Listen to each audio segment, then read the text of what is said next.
Caplan joining us live today from the Chicago Botanic Garden in Glencoe with more on this coming heat wave and also how to keep it green this summer. Hi, Mike. Hey there, Alan and Linda. A beautiful day out here at the CBG. Lots of folks outside enjoying. Sent our intrepid photographer, Mike Lacascio, into the English walled garden here to show you some of the things that are blooming now. And maybe you're lucky and your garden looks just like this, all the plants in full bloom. But I bet you've got some trouble spots, maybe some new trees that are kind of wilting under the pressure of this hot weather. And Jessica Goehler, who's a horticulturist, is going to talk to us now about some midsummer tips. And one of the most important things we can do is talk about how to properly water our plants. There's a right way and a wrong way. Correct, Mike. First thing you want to do is make sure you're watering at the right time of day. You want to water either in the morning or the evening, anytime that's not the peak of the sun, because the plants will take it up more efficiently. And you also want to water all at once. You don't want to really just water frequently with little bits. Soak it deeply? Yes, you want to soak it deeply. In this way, the plants will use what they've got, and that little bit of dry stress will actually cause the roots to expand more and search for water. All right. Now, I have noticed a lot of people have these around their trees, and especially new trees. What's this called, and how does it help? This is a gator bag, Mike, and what this does is it slowly seeps water onto the root ball. As a newly planted tree does not have fully developed roots and cannot take large amounts of water. And how's it work? You want to show me there? So this is pretty easy to work.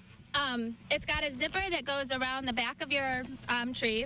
It's got a hole in the front, and all you do is you just fill it up, and you let it go, so it stands up on its own, and when it starts to lower in the level, then you just fill it up again, and it'll take care of the watering until it's well established. All right, and obviously a lot of folks who have new trees are going to need something like this, or a soaker hose too, because we haven't gotten a lot of help from Mother Nature here in the past several weeks. A little bit of rain the other day with that terrible thunderstorm complex, but let's talk about what's going on with our weather here this evening. And temperature-wise, it's delightful. We're looking at about 80 degrees right now at O'Hare. The humidity is nice and low, and our satellite radar picture, you can see a little bit of cloud cover coming in from the west. Some showers out in Iowa have really started to fall apart. You might get a sprinkle this evening, but anything that will be beneficial to your garden, I don't think is coming in our forecast. We'll talk about this dry spell and just how hot it's going to get in a few minutes, and we'll talk about deadheading and clearing out the dead branches from all of your shrubs coming up in just a few minutes. Alan and Linda, back to you.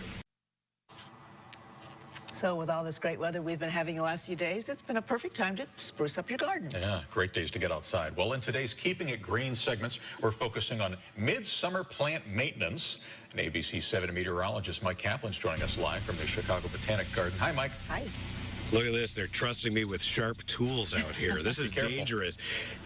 This is a beautiful area here. You've got some gorgeous perennials. You got to love perennials because they come back all the time. You don't have to change them every year. But you have some nice angelonia. You got some not so nice angelonia. If you deadhead them, this encourages new growth to come out. And let's talk a little bit more with Jessica Goehler about the proper way of deadheading and clearing out all the dead stuff from the plants. And go ahead. You probably have better nippers than I have here, don't you? What do we want to do this time of year to kind of keep our plants looking their best with the pruning?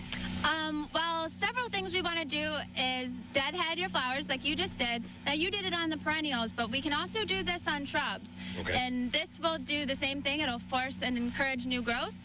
We also want to deadwood. This is important if you have large trees, especially around structures, because it can injure people and it can injure or harm structures too. Sure. If it falls, especially in these big windstorms. Well, we had a lot of stuff falling lately. All right, show us what you do here on the spirea. Okay, so this is a good example of deadheading first. So all you're coming to do here is you're gonna cut back to the new growth, and you're gonna do it all over. And people don't realize that this is important to do to your shrubs, because if you let your plants or if you let your flowers go to seed, you're creating weeds that you don't necessarily want, and you're kind of limiting it to its full potential. All right, now you've got some brown foliage back in there. That's the deadwood you're talking about, right? Yes. And will you go in there and attack that too? I will. Go ahead and hop in there and snip away. You want to get rid of it all? So what you want to do is you want to go back to where the new growth can come. Okay. So in this case, I'm going to go all the way back there. Wow, deep. Okay. That's pretty deep, but you know what? I just let in more light so the new growth can come out. And I've also reduced whatever has caused this branch to ail to spread. Okay. So you're reducing your disease, you're letting light in. Great. And Now, real quickly, you've got a little bit of weed in there that you also want to clean out. Show us what you do with that. Okay, so we all know that weeds are essentially plants that are unwanted. Right. Now, this might be a great plant to have somewhere else in your garden, but it's not a great plant to have growing in your shrub. All right. While you're going to yank that out or snip it out, I'm going to talk a little bit about the weather here, Jessica, and then we'll come back and see your fine work here in just a second. Okay. Let's talk about the temperatures. It's beautiful out here right now. Great for weeding, wouldn't you say? Temperatures have made it into the low 80s across the area. Nice low dew point. East winds at about 12 miles per hour most of the afternoon. That's bringing in that drier air. High made it up to 82. Lows were generally in the 60s across the area. And as we show you regional temperatures, just a minimum amount of lake cooling today. The lake is kind of warm, so we're not getting a huge difference between inland and lakefront temperatures. Now, on our satellite radar composite, you'll see a little bit of cloud cover coming in here in the Glencoe area. I see mainly just high, thin cirrus clouds, but you head west, a little bit of thicker cloud cover, residue from showers that were going pretty strong in Iowa. But man, have they run out of gas as they've been marching eastward. I really think our chances for rainfall here are going to be pretty limited over the next few days. On the forecast map, high pressure and control, it's slipping off to the east. That's going to allow a big-time warm front to come through here. We'll get slightly warmer tomorrow, a little warmer on Saturday, and then all bets are off 90-plus from Sunday for the foreseeable future.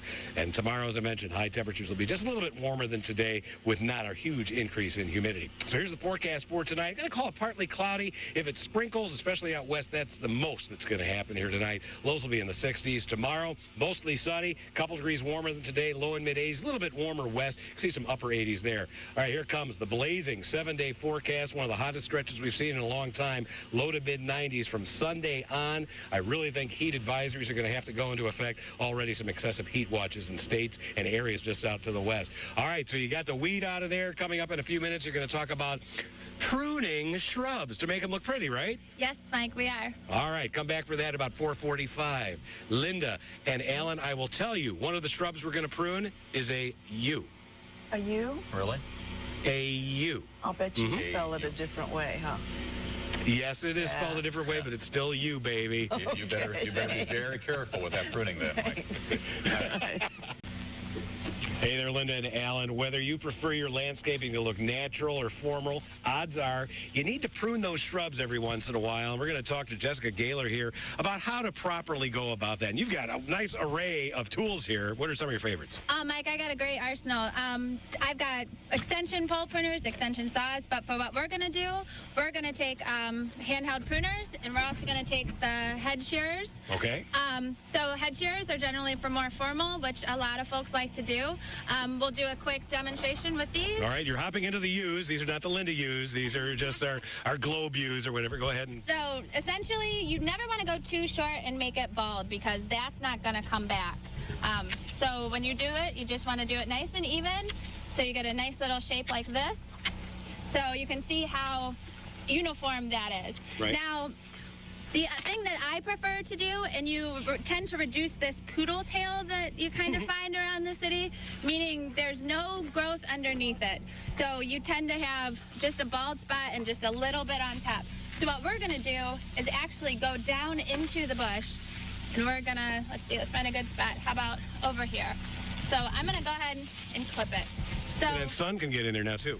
yep, sun's going to go down in there, and you're going to open up some new growth there, and it's going to fill out.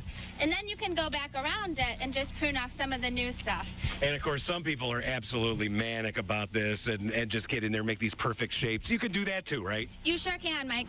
All right, great. Thanks so much for that, Jessica. Great tips here.